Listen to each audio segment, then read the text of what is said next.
स्वागत है दोस्तों आपके अपने YouTube चैनल जीआरसी टेक्निकल में। आज हम टेस्ट सीरीज़ का चौथा श्रृंखला लेकर आपके समक्ष प्रस्तुत हुए हैं। उम्मीद करता हूं कि 3 श्रृंखलाएँ जो हमने आपको दिया है या आपके समक्ष प्रस्तुत किया है वो आपको बेहद पसंद आई होगी।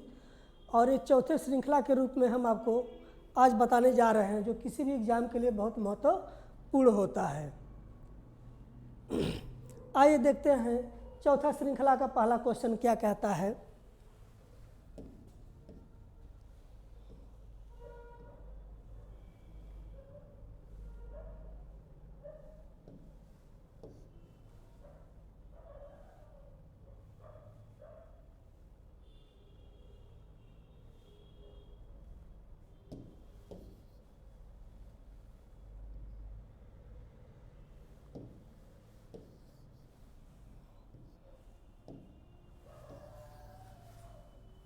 आइए देखते हैं। पहला क्वेश्चन कहता है शुद्ध चीनी में कौन सा तत्व उपस्थित नहीं है। जो चीनी होता है उनमें से कौन सा ऐसा तत्व है जो उपस्थित नहीं होता है, उसके लिए 4 ऑप्शन दिया है। क्या है ऑप्शन? कार्बन, हाइड्रोजन, नाइट्रोजन और ऑक्सीजन, है ना। तो इसमें से जो हमारा सी आंसर है नाइट्रोजन, यह चीनी में उपस्थित नहीं होता है। बाकी कार्बन, हाइड्रोजन और ऑक्सीजन चीनी में उपस्थित होता है। तो ऑप्शन जो है सी हमारा इसका सही हो जाएगा। क्लियर? आगे देखते हैं।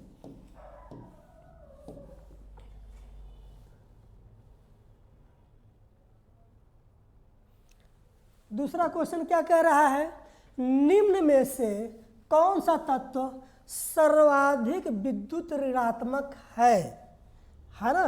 निम्न में से कौन सा तत्व सर्वाधिक विद्युत ऋणात्मक है, यानी जिसमें विद्युत जो होता है उसमें संख्या कम होती है, यानी माइनस में होती है, वही पूछ रहा है। फ्लोरीन, सोडियम, क्लोरीन और ऑक्सीजन। तो इसमें जो राइट आंसर हो जाएगा वो हो जाएगा ऑप्शन ए, फ्लोरीन, है ना। फ्लोरीन में क्या होता है कि विद्युत ऋणात्मक होती है। क्लियर? आगे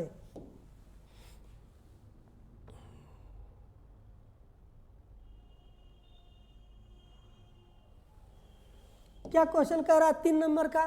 निम्न में से अधिकतम द्रव्यमान किसका है। ये जो 4 ऑप्शन दिया है, electron, proton, neutron, hydrogen, nucleus, इनमें से किसमें सर्वाधिक द्रव्यमान होता है या है? तो क्या हो जाएगा हमारा? न्यूट्रॉन। न्यूट्रॉन में सर्वाधिक द्रव्यमान होता है।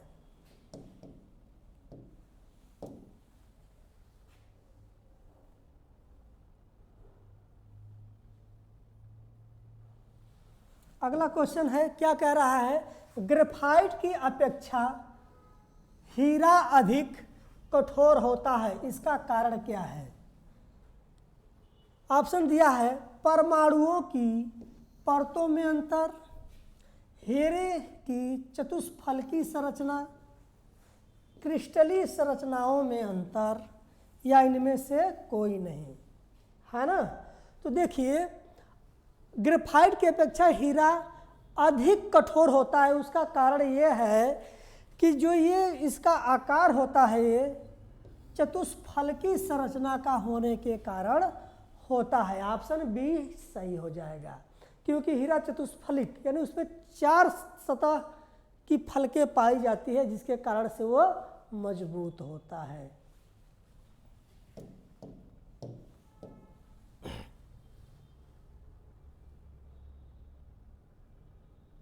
आगे क्या कह रहा है? रासायनिक दृष्टि से चूने का पानी होता है। रासायनिक दृष्टि से चूने का पानी होता है। ऑप्शन में क्या दिया है? Calcium hydroxide, sodium carbonate, sodium hydroxide या फिर कैल्शियम कार्बोनेट। तो जो चूने का पानी होता है उसका रासायनिक दृष्टि से नाम देखा जाए तो हो जाएगा कैल्शियम हाइड्रोक्साइड। ऑप्शन नंबर ए राइट हो जाएगा। क्लियर? आगे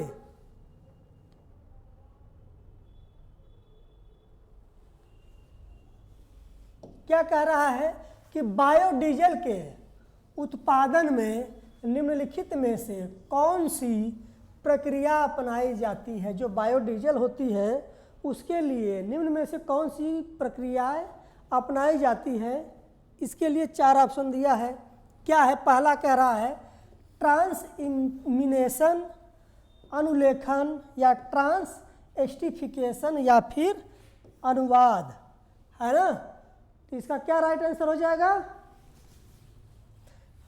ट्रांसएस्टिफिकेशन। बायोडीजल के उत्पादन में प्रक्रिया को अपनाई जाती है, इसे हम ट्रांसएस्टिफिकेशन कहते हैं। आगे चलते हैं।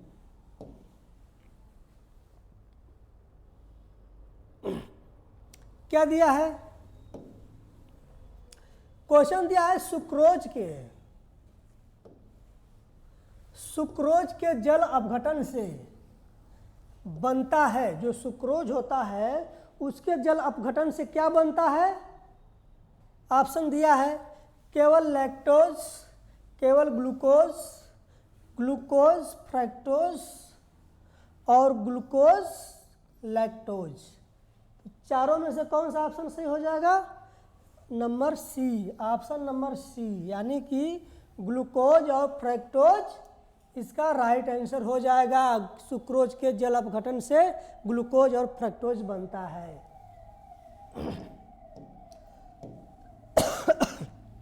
आगे क्या कह रहा है क्वेश्चन?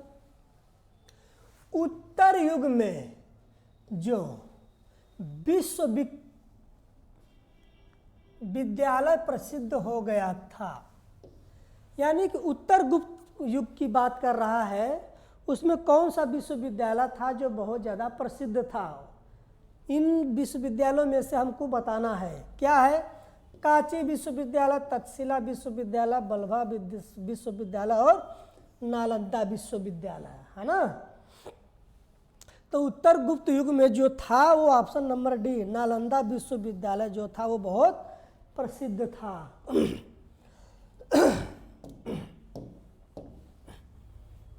आगे क्या क्वेश्चन कर रहा है? भारतीय नेपोलियन की उपाधि किसको दी गई? यानी जो भारतीय नेपोलियन की उपाधि दी गई थी वो किसे दी गई थी? ऑप्शन नंबर 4 दिया है। चारों ऑप्शन में से कौन कौन सा सही हो जाएगा या कौन सही होगा उसको देखते हैं। Option number A Chandragupta Maurya, B Samudragupta, तीसरा चंद्रगुप्त प्रथम या हर्षवर्धन, है ना। तो ध्यान दीजिएगा, बहुत इंपॉर्टेंट क्वेश्चन है, बहुत बार एग्जाम में पूछा गया है। ये जो समुद्रगुप्त है इसी को ही भारतीय नेपोलियन की संज्ञा दी गई है।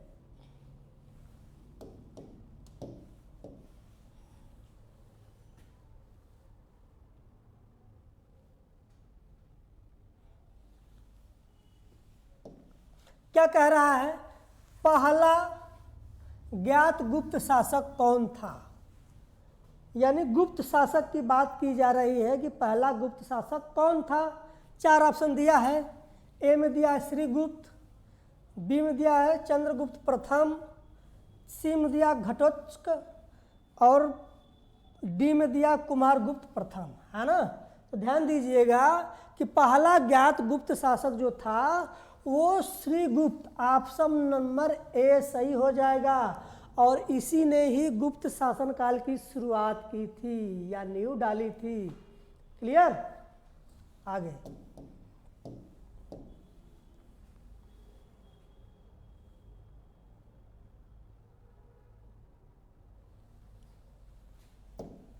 कह रहा है कि चीनी यात्री फाहियान किस गुप्त शासक के शासन काल के दौरान भारत आया था, है ना।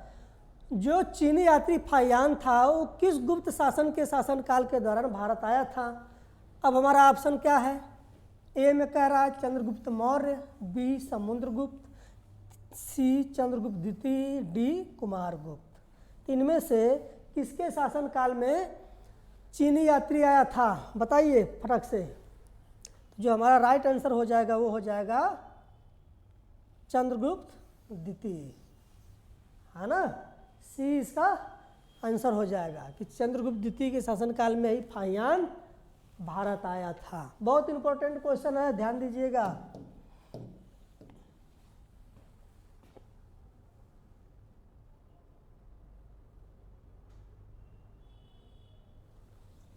नेक्स्ट क्वेश्चन क्या कह रहा है, रेफ्रिजरेटर में कौन सी गैस प्रयुक्त की जाती है। जो रेफ्रिजरेटर होता है उसमें कौन सी गैस प्रयुक्त की जाती है। ऑप्शन में दिया है फ्रियान, ऑक्सीजन, कार्बन, नाइट्रोजन, है ना। तो जो रेफ्रिजरेटर में होता है उसमें फ्रियान गैस प्रयुक्त होती है। ऑप्शन नंबर ए सही हो जाएगा। आगे देखते हैं।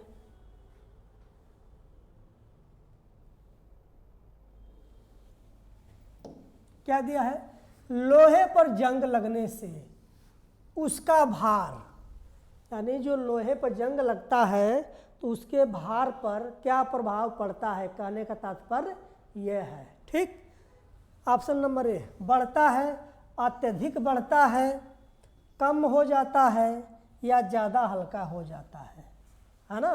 तो देखिए जब लोहे पर जंग लगेगा तो उसका भार बढ़ेगा। अब यहाँ पे एक चीज़ और दे दिया है, अत्यधिक बढ़ता है। अत्यधिक नहीं बढ़ेगा, जिस हिसाब से भार होगा, जंग लगेगा, उसी के हिसाब से उसके भार में बढ़ोतरी होगी, है ना। तो अत्यधिक नहीं होगा, अत्यधिक तो ऐसे ही फंसाने के लिए लगा देता है, यहाँ पे बढ़ता होगा। क्लियर। आगे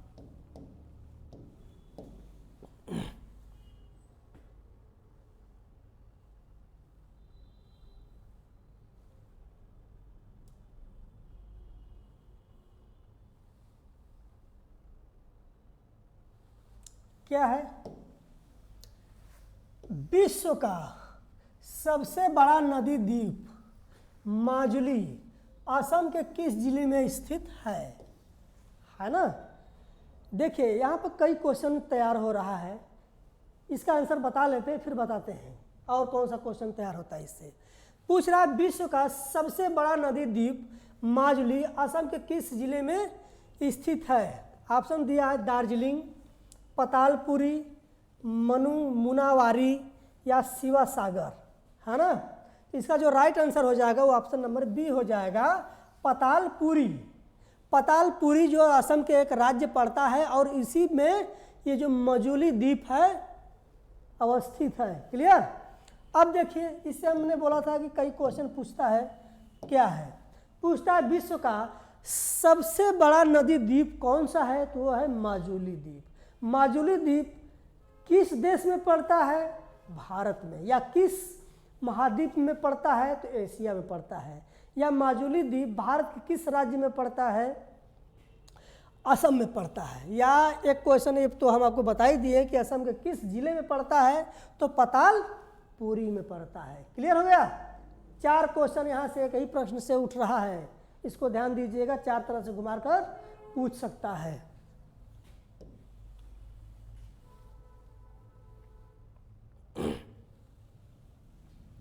नेक्स्ट क्वेश्चन क्या कह रहा है, किसे भविष्य की धातु कहा जाता है, यानी भविष्य की धातु निम्न में से किसे कहा जाता है। ऑप्शन 4 दिया है, ए titanium, be lead, C mercury, D platinum, है ना। तो ये जो हमारा ऑप्शन नंबर ए टाइटेनियम है, इसी को भविष्य का धातु माना जाता है या कहा जाता है। क्लियर हो गया।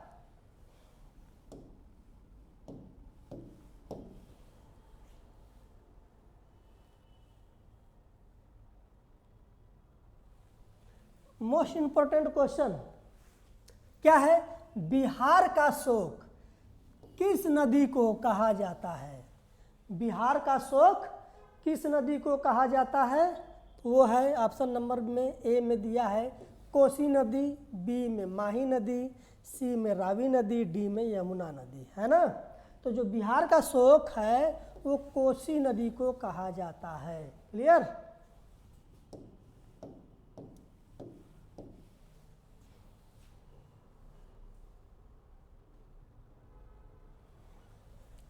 नेक्स्ट क्वेश्चन क्या है, बैसाखी त्योहार किस धर्म के लोग मनाते हैं? बैसाखी जो त्योहार होता है उसे किस धर्म के लोग मनाते हैं? ऑप्शन में दिया है, ए में दिया हिंदू धर्म, बी में दिया है सिख धर्म के लोग, सी में दिया है मुस्लिम धर्म, या डी में ईसाई धर्म, है ना। तो ये जो बैसाखी त्यौहार होता है वो सिख धर्म के लोग मनाते हैं, ठीक। यानी कि ये पंजाब में बहुत ज़ोरों शोरों से मनाया जाता है, क्योंकि भारत के पंजाब एक ऐसा राज्य है जहाँ पर सिख सर्वाधिक मात्रा में रहते हैं।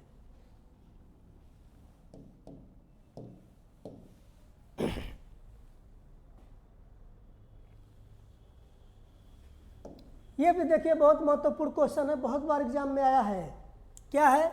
शाहनामा किसकी कृति है? शाहनामा किसकी कृति है? ऑप्शन ए में दिया फिरदौसी, बी में अकबर, सी में नवाब पटौदी, या डी में गजल लखन, है ना। तो इसका क्या हो जाएगा राइट आंसर? ए फिरदौसी। फिरदौसी ने शाहनामा की रचना की है।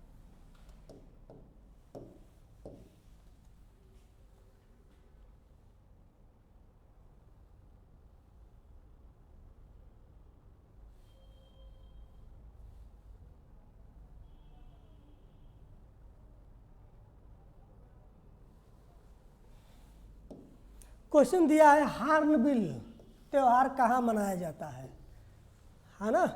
हार्नबिल त्यौहार कहाँ मनाया जाता है? नागालैंड, मिजोरम, असम या मेघालय, है ना। इसका जो राइट आंसर हो जाएगा वो हो जाएगा नागालैंड।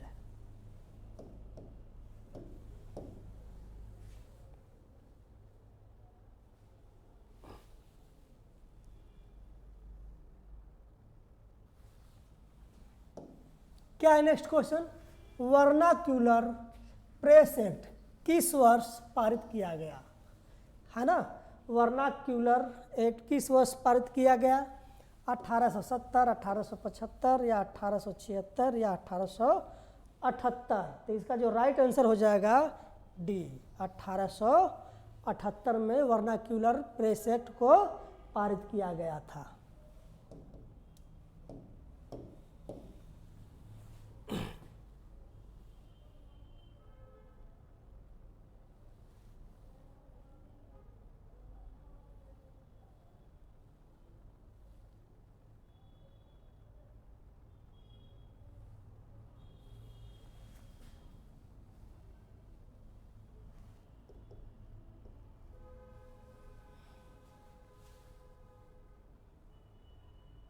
क्वेश्चन बड़ा हो गया इसलिए इसको थोड़ा छोटा किए हैं।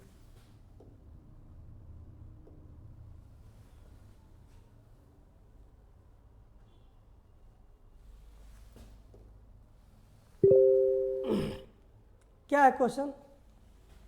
देखिएगा कि दादा साहब फाल्के पुरस्कार प्राप्त करने वाले पहले व्यक्ति कौन थे, है ना। यानी भारत में किसे सर्वप्रथम दादा साहब फाल्के पुरस्कार प्राप्त किया गया था या दिया गया था, ठीक।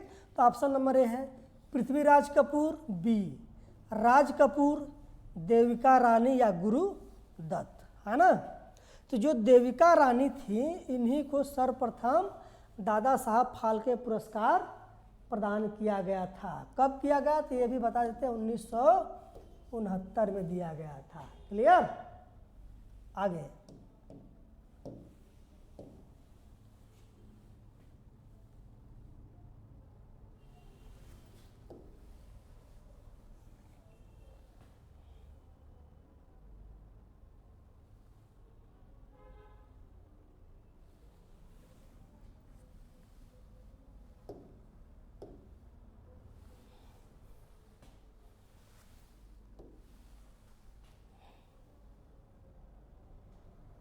एक ऑप्शन छिप रहा है, थोड़ा हम इसको दिखा देंगे ऊपर करके। क्या है? लॉर्ड विलियम बेंटिंक को भारतीय इतिहास में किस कार्य का श्रेय दिया जाता है ना। जो लॉर्ड विलियम बेंटिंक हैं उनको भारतीय इतिहास में किस कार्य का श्रेय दिया जाता है। क्लियर? ऑप्शन क्या है? ए में शिक्षा सुधार के लिए, बी में कानून के लिए, या फिर सी में सती प्रथा के लिए, या डी है स्थानीय सरकार के लिए, है ना। तो इसमें जो है लॉर्ड विलियम बेंटिंक जो है भारतीय इतिहास में एक अच्छा कार्य किए थे। वो क्या किए थे? सती प्रथा का अंत किए थे। किसके साथ मिल करके? राजा राम मोहन राय के सहायता से, या कह सकते हैं कि राजा राम मोहन राय और लॉर्ड विलियम बेंटिंक दोनों ने मिल करके भारत में सती प्रथा का अंत किया था। क्लियर?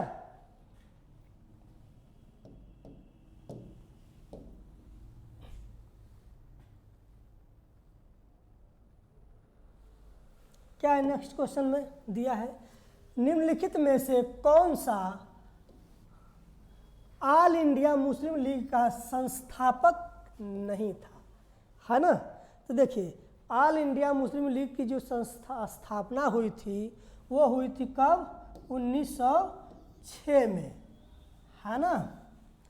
और जब वो हुई थी उस संस्थापना के समय या उस स्थापना में निम्नलिखित में से इन चारों में से कौन एक व्यक्ति नहीं था? यही पूछने का मतलब उसके है। कौन नहीं था? ऑप्शन नंबर 4 में से हम देखते हैं एक एक करके। ए में दिया है नवाब मोहसिन उल मुल्क, बी में दिया मौलाना अबुल कलाम आज़ाद, सी में दिया है आगा खान, और डी में दिया है नवाब सलीमुल्लाह खान, है ना। तो ध्यान दीजिएगा इसमें जो ऑप्शन नंबर बी दिया है मौलाना अबुल कलाम आज़ाद जो थे ये मुस्लिम लीग की स्थापना में भागीदार व्यक्ति नहीं थे। ऑप्शन नंबर बी सही हो जाएगा। बहुत बार क्वेश्चन में ये भी पूछा गया है। और मुस्लिम लीग की स्थापना कब हुई है ये भी पूछा गया 1906 में। क्लियर? आगे देखते हैं।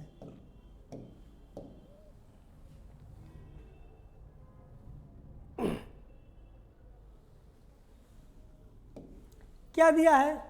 भारतीय राष्ट्रीय कांग्रेस के पहले मुस्लिम अध्यक्ष कौन थे? जब भारतीय राष्ट्रीय कांग्रेस की बात हो रही है तो भारतीय राष्ट्रीय कांग्रेस का थोड़ा सा बता देते हैं कि 1885 में स्थापना हुई थी, है ना। उसके बाद से लेकर अब तक भारतीय राष्ट्रीय कांग्रेस चली आ रही है। अब इसमें से ये पूछा है कि प्रथम मुस्लिम अध्यक्ष कौन थे। क्लियर? अब देखते हैं ऑप्शन में क्या है। हाकिम अजमल खान, अबुल कलाम आज़ाद, रफ़ी अहमद किदवई, या बदरुद्दीन तैयब जी, है ना। तो ध्यान दीजिएगा बदरुद्दीन तैयब जी भारतीय राष्ट्रीय कांग्रेस के प्रथम मुस्लिम अध्यक्ष थे। ऑप्शन नंबर डी सही हो जाएगा। अब बात आती है कब हुए थे? ये थे 1887 के कांग्रेस अधिवेशन की अध्यक्षता इन्होंने किया था। क्लियर?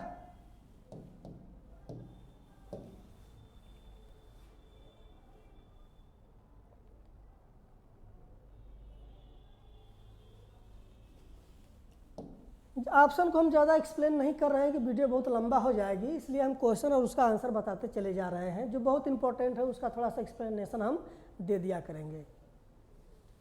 क्या है नेक्स्ट क्वेश्चन में? यह कथन किसने कहा था कि रौलट एक निवारक हत्या है? यानी कि किसने कहा था कि रौलट एक्ट एक निवारक हत्या है? ऑप्शन दिया है 4। क्या है? ए में दिया है महात्मा गांधी ने कहा था, लाला लाजपत राय ने कहा था, एडविन सैमुअल्स मोंटेग्यू ने कहा था, या फिर जवाहरलाल नेहरू ने कहा था, है ना। तो देखिए एडविन सैमुअल मोंटेग्यू जो थे इन्होंने ही रौलट एक्ट को एक निवारक हत्या की संज्ञा दी थी।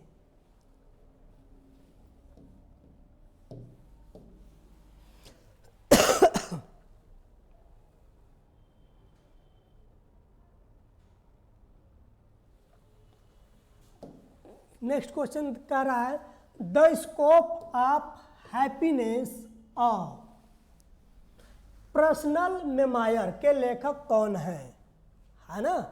The scope of happiness of personal memoir के लेखक निम्न में से कौन है? 4 ऑप्शन दिया है।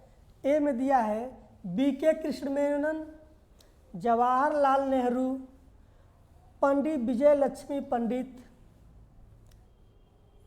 या फिर डॉक्टर राजेंद्र प्रसाद, है ना? तो इस पुस्तक के जो लेखक हैं वो हैं विजय पंडित लक्ष्मी। और भारत की प्रथम महिला हैं जिन्होंने संयुक्त राष्ट्र सभा की अध्यक्षता की थी। कब की थी ये भी हम आपको बता देते हैं कि 1953 में भारत की तरफ से प्रथम महिला अध्यक्ष बनी, है ना, संयुक्त राष्ट्र में।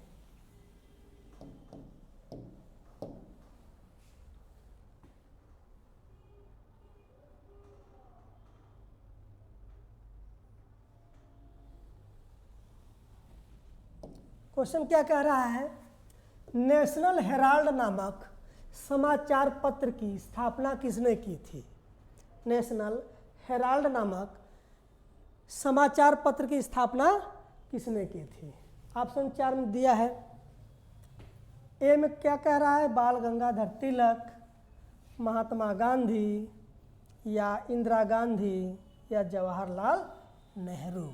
किसने किया था बताओ?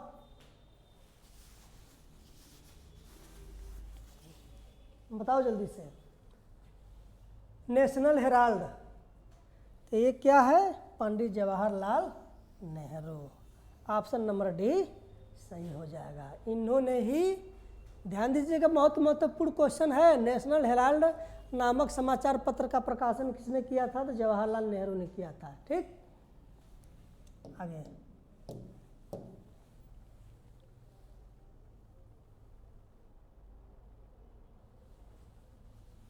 नेक्स्ट क्वेश्चन क्या कह रहा है? नेताजी सुभाष चंद्र बोस ने गवर्नमेंट ऑफ फ्रीडम इंडिया नामक अस्थायी सरकार की स्थापना किस स्थान पर की थी, है ना? ऑप्शन दिया है। ए में सिंगापुर, बी में रंगून, सी मलेशिया, डी जर्मनी, है ना? तो जो नेताजी सुभाष चंद्र बोस थे उन्होंने गवर्नमेंट ऑफ फ्रीडम इंडिया की जो अस्थायी सरकार की स्थापना की थी वो सिंगापुर में की थी। कब किए थे ये भी हम बता दें, 1943 में किए थे। क्लियर?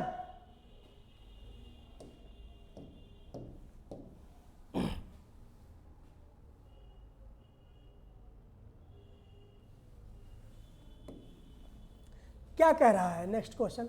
ईस्ट इंडिया कंपनी को मछलीपत्तनम में फैक्ट्री स्थापित करने की आज्ञा कब दी गई थी? यानी जो ईस्ट इंडिया कंपनी हमारे यहाँ आई थी तो उसको फैक्ट्री स्थापित करने की संज्ञा कब दी गई थी? ए में दिया है 1610, 1613, 1615, 1620, है ना? तो ये जो दिया गया था आज्ञा, ये दिया गया था 1613 में। और किसने दिया था? तो वो दिए थे जहांगीर साहब ने। कौन? जहांगीर, है ना? इन्होंने ही मछलीपत्तनम में अंग्रेजों को फैक्ट्री स्थापित करने की आज्ञा दी थी।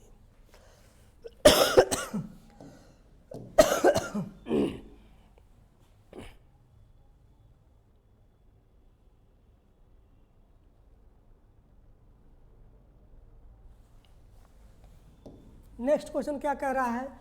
भारतीय काश्तकारों के पहले संगठन अखिल भारतीय किसान सभा की स्थापना कब की गई थी, है ना? भारतीय काश्तकारों के पहले संगठन अखिल भारतीय किसान सभा की स्थापना कब की गई थी, है ना? क्या हो जाएगा इसका राइट आंसर बताइए?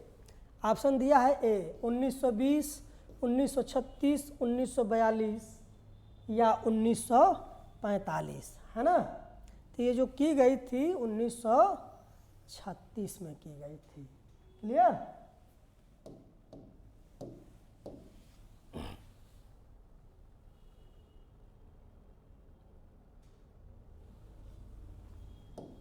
देखिए क्या कह रहा है? 1946 में गठित अंतरिम सरकार के उपराष्ट्रपति कौन थे? जब हमारा 1946 में अंतरिम सरकार की गठन की गई थी, उस सरकार में उप राष्ट्रपति कौन थे? ऑप्शन दिया है doctor S Radhakrishnan, doctor Rajendra Prasad, या सी राजगोपालाचारी, या डी जवाहरलाल नेहरू, है ना। तो जो अंतरिम सरकार की गठन 1946 में की गई थी, उसमें पंडित जवाहरलाल नेहरू उपराष्ट्रपति थे। इन्हीं को उपराष्ट्रपति बनाया गया था।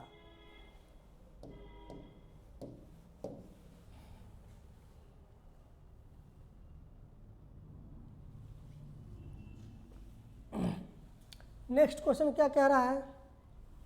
भारतीय क्रांति का पिता किसे कहा जाता है? भारतीय क्रांति का पिता किसे कहा जाता है? ऑप्शन दिया है दादा भाई नौरोजी, ए गोपाल कृष्ण गोखले, बी महात्मा गांधी, सी या फिर डी में बाल गंगाधर तिलक, है ना।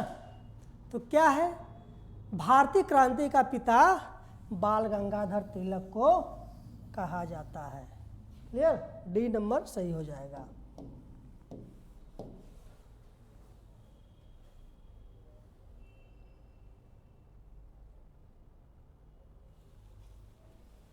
नेक्स्ट क्वेश्चन क्या कह रहा है? भारतीय राजनीति का ग्रैंड ओल्ड मैन किसे कहा जाता है? भारतीय राजनीति का ग्रैंड ओल्ड मैन किसे कहा जाता है? Option number A Bipin Chandra Pal, B Dadabhai Naoroji, सी में सुरेंद्र नाथ बनर्जी, या फिर डी रास बिहारी बोस, है ना। तो जो दादा भाई नौरोजी थे, इन्हीं को भारतीय राजनीति में ग्रैंड ओल्ड मैन के नाम से जाना जाता है। क्लियर?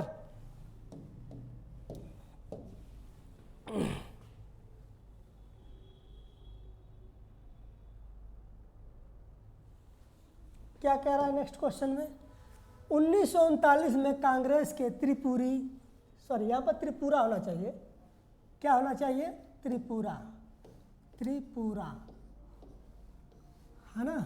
त्रिपुरा अधिवेशन में कांग्रेस का अध्यक्ष कौन था, है ना। भारतीय राष्ट्रीय कांग्रेस के 1939 का अध्यक्षता किसने किया था? क्लियर? तो ऑप्शन ए में दिया आचार्य नरेंद्र देव, बी में दिया है शरद चंद्र बोस, सी में दिया है सुभाष चंद्र बोस, या फिर डी में दिया है मौलाना अबुल कलाम आज़ाद, है ना। तो इसका जो राइट आंसर सी हो जाएगा। सुभाष चंद्र बोस ने 1939 के त्रिपुरा अधिवेशन की अध्यक्षता किए थे।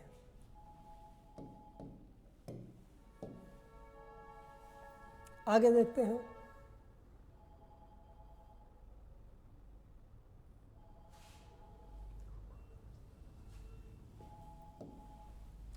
क्या कह रहा है? 1916 में कांग्रेस के लखनऊ अधिवेशन की अध्यक्षता किसने की थी?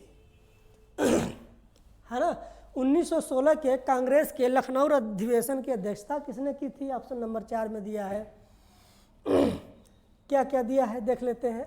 ए में दिया है रास बिहारी बोस, बी में दिया है अंबिका चरण मजूमदार, सी में दिया है भूपेंद्र नाथ बोस, या फिर उपरोक्त में से कोई नहीं, है ना। तो जो 1916 का लखनऊ अधिवेशन हुआ था, उसकी अध्यक्षता जो किए थे वो किए थे अंबिका चरण मजूमदार। ऑप्शन बी सही हो जाएगा। बहुत महत्वपूर्ण क्वेश्चन है, इसे ध्यान दीजिएगा।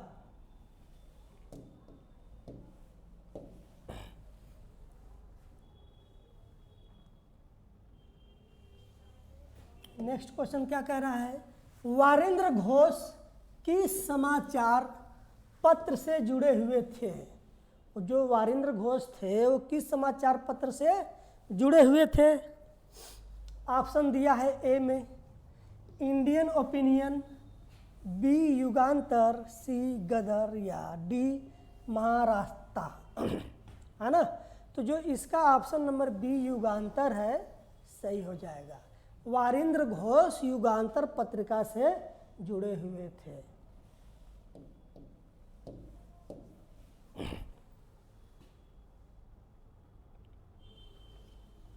नेक्स्ट क्वेश्चन क्या कह रहा है, भारतीय संविधान सभा में महिला सदस्यों की संख्या कितनी थी।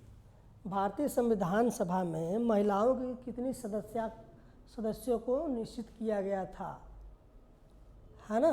तो ऑप्शन ए में दिया है 10, बी में दिया है 12, सी में दिया है 13, डी में दिया है 15, है ना। तो जो भारतीय संविधान सभा थी उसमें ऑप्शन नंबर डी जो 15 दिया है यही इसका सही आंसर हो जाएगा कि भारतीय संविधान सभा में 15 महिलाओं को सम्मिलित किया गया था, जिसमें 12 महिलाओं ने, कितना, 12 महिलाओं ने भाग लिया था। ठीक, ये भी पूछा जाता है संविधान सभा में कितनी महिलाओं ने भाग लिया था, तो 12 महिलाओं ने भाग लिया था। कितनी महिलाओं को स्थान दिया गया था या सम्मिलित किया गया था, तो उसकी संख्या 15 हो जाएगी। क्लियर।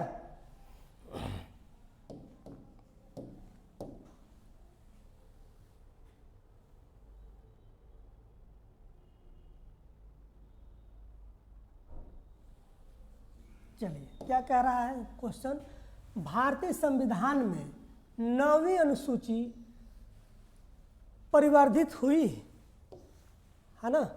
ऑप्शन दिया है प्रथम संविधान संशोधन, बी में दिया है 8वें संशोधन द्वारा, सी में दिया है 9वें संशोधन द्वारा, या फिर डी में दिया है 42वें संविधान संशोधन द्वारा। ठीक है ना। तो जो भारतीय संविधान की अनुसूची थी 9वीं, वो किस में जोड़ी गई, तो प्रथम संविधान संशोधन में जोड़ी गई थी, है ना। कब हुआ था, 1952 में। क्लियर। चलिए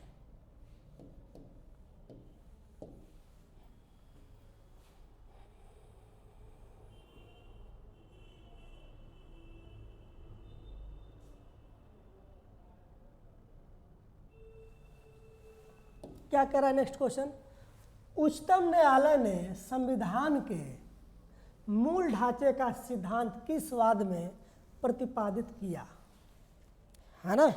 जो संविधान में, भारतीय संविधान में जो सर्वोच्च न्यायालय है, मूल ढांचे के सिद्धांत को कब प्रतिपादित किया था। देखिए दो बातें हैं, ए में दिया है बलवंत राय मेहता बनाम पंजाब राज्य के मामले में प्रतिपादित किया था, या अशोक मेहता बनाम केरल राज्य के मामले में प्रतिपादित किया था। सी में दिया है केशवानंद भारती बनाम केरल राज्य में प्रतिपादित किया था। ठीक, या फिर डी, इनमें से कोई नहीं, है ना। तो ध्यान दीजिएगा, इसका जो राइट आंसर हो जाएगा वो हो जाएगा सी, है ना। सी में कौन है, केशवानंद भारती बनाम केरल राज्य, कब हुआ था, 1973, है ना। 1973 में क्या किया गया था, संविधान का जो मूल ढांचा हो उसे संविधान का भाग माना गया था। ठीक, नेक्स्ट क्वेश्चन क्या कह रहा है, भारतीय संविधान सभा के कितने उपस्थित सदस्यों ने संविधान सभा पर हस्ताक्षर किया। ठीक, यानी जब संविधान बनकर तैयार हो गया था उस समय भारतीय संविधान के जो सदस्य थे, कितने सदस्यों, संपूर्ण सदस्यों की बात हो रही है, उन्होंने अपने संविधान सभा पर हस्ताक्षर किए थे।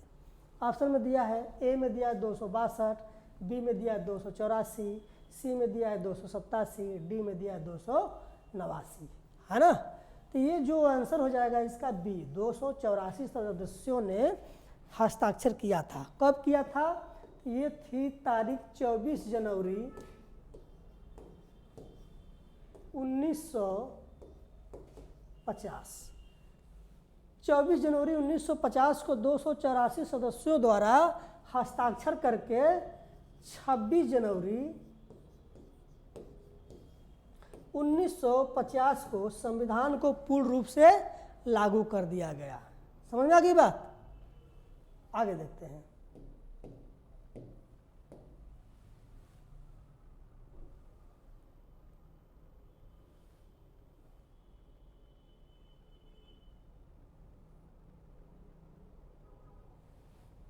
क्या कह रहा है?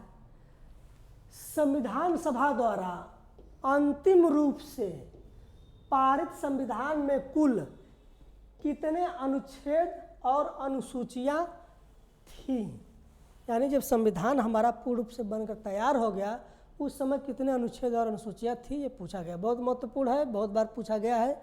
हम लोग हल्के में ले लेते हैं, लेकिन जब एग्जाम टाइम आता है उस टाइम कन्फ्यूजन हो जाता है और क्वेश्चन गलत हो जाता है। तो कृपया इसे ध्यान से देखें। क्या है इसमें? 375 अनुच्छेद 7 अनुसूचियाँ, 387 अनुच्छेद 7 अनुसूचियाँ, 395 अनुच्छेद 8 अनुसूचियाँ, या फिर 395 अनुच्छेद 10 अनुसूचियाँ, है ना? तो जो इसका राइट आंसर हो जाएगा सी, 395 अनुच्छेद 8 अनुसूचियाँ। ये भारतीय संविधान के मूल में थे, इसके बाद संशोधन के द्वारा बढ़ाया गया। अब ये भी एक चीज़ छूट गया है, जैसे मान लीजिए क्वेश्चन में नहीं दिया लेकिन हम अलग से बता देते हैं कि मूल संविधान में कितने भाग थे, ये भी ध्यान दे लीजिएगा। तो जो भाग थे वो थे 22, है ना? अगर मान लीजिए तीनों कभी साथ में पूछ ले तो हम कह सकते हैं कि 395 अनुच्छेद, 8 अनुसूचियाँ और 22 भाग थे। क्लियर हो गया? चलिए आगे देखते हैं।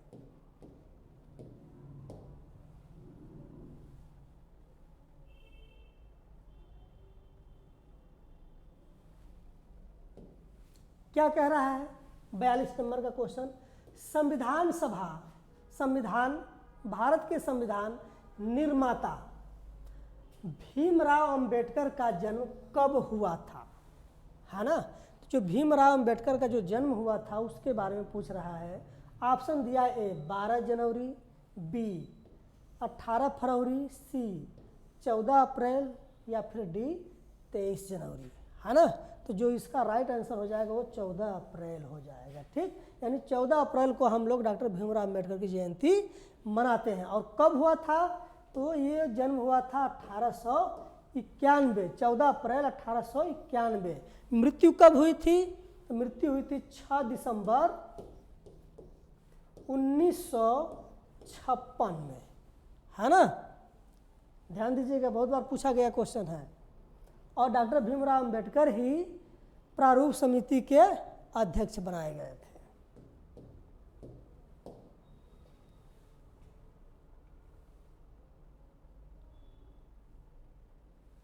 दिया है क्वेश्चन नेक्स्ट 43 नंबर में, निम्नलिखित में से राष्ट्रपति किसकी नियुक्ति नहीं करते हैं, है ना?